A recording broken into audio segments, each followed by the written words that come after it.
So a question I'm seeing recently is, what does a Counter-Strike coach actually do? Today I'd like to offer a little bit of insight from my experience and hopefully give you a look into the world of coaching. So let's break this down into 3 different categories. And we'll start with tactics. An obvious one. So that would be creating a playing structure, analyzing previous games to find solutions, and creating individual game plans for matches. So obviously this can vary a lot between different coaches. Some coaches prefer to be a lot more hands-on and they will be more involved in creating a playing structure. They will make defaults. They will make set rounds. And some coaches, they're not required from the team. Their in-game leaders might be like, you know what, I'll take care of that. You focus on other things, and that might be more analysis side. This will vary for 100% in between different teams, and it's basically what is required from the coach, and that coach has to work around what the team needs. And the second major point would be player development. Now, I like to ask my players to look back every 3 months and see, have they made an improvement on the player that they were? And if not, why not? And this is where they should ask a coach for help. They should ask a teammate for help and look for areas to improve on. Now, an analogy I think it could be a good one is to think of player development as a marathon. So the best players in the world, they get a great head start. They're super talented, they're super motivated, everything for them works out great, and they run off into the lead. Now, to stay in the lead, you have to keep working hard. And if you do the bare minimum by just showing up to practice and not putting the hard work in, eventually you will get caught up by your competition. So standing still, something you can never do. And the marathon itself, I like to see it as a never-ending marathon. No matter how long the game goes, if you slow down, you will get past. So players have to keep moving forward all of the time. Even the best players in the world, if they lose that motivation and they stand still, that will hurt the team.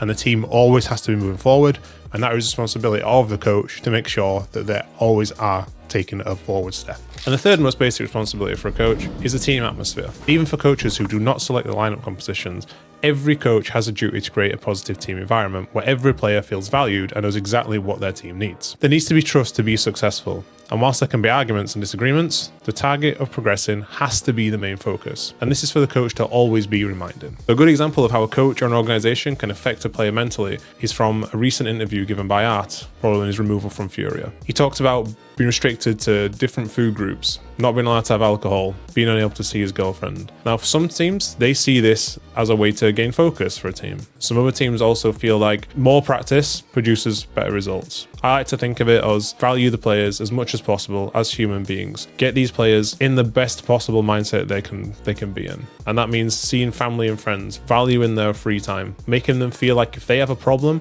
I am here to help as much as possible. This way in return, I expect their best efforts, I expect a good attitude from them, and them to give everything that they can possibly give. This is a working relationship, and it works both ways. It is in everyone's benefit to work this way. Some teams take a different approach, and for them, this can be successful. But this is how I like to do it, and I like to have that control. So these are the basics of what almost every single Counter-Strike coach will do.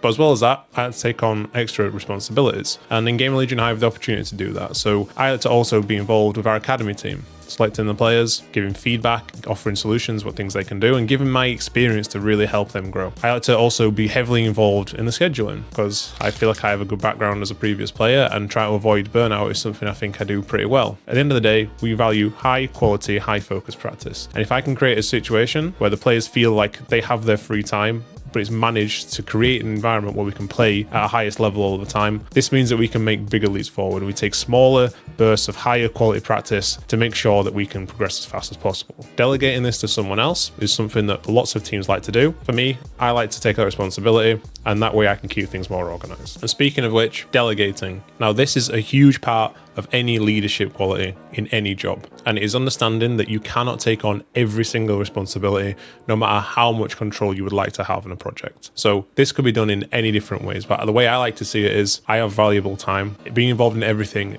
is not the best way to use my time. Some people will have higher knowledge in certain situations. So I would like to delegate pistol strats. I would like to delegate areas of the map and say, you are in charge of that. It could be in analyzing certain games. Sometimes you have to take a step back to help the team move forward and really share out that responsibility to make sure you're getting the best of everyone in the team. So as much as coaches are extremely involved in most teams, there are huge differences between being a coach and being a player, many of which are small, don't really matter as much to the outside fan, but to a coach, it can make a difference. So for example, at events, media involvements are often very, very limited for coaches. Unless given by their organizations, coaches do not take sticker money. Now this can be different from coach to coach, but in some situations, even players will share out money to make it feel more deserving for the coach. So putting these small annoyances aside, I would like to talk about the mental side of coaching. And that is to create a good environment and have a team moving forward, you have to be as consistent as possible in every aspect.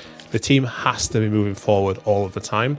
And that has to, again, be led from by the coach. And this means mentally, you have to come in every day being energetic as possible, putting a smile on people's faces and going in really looking to make a difference.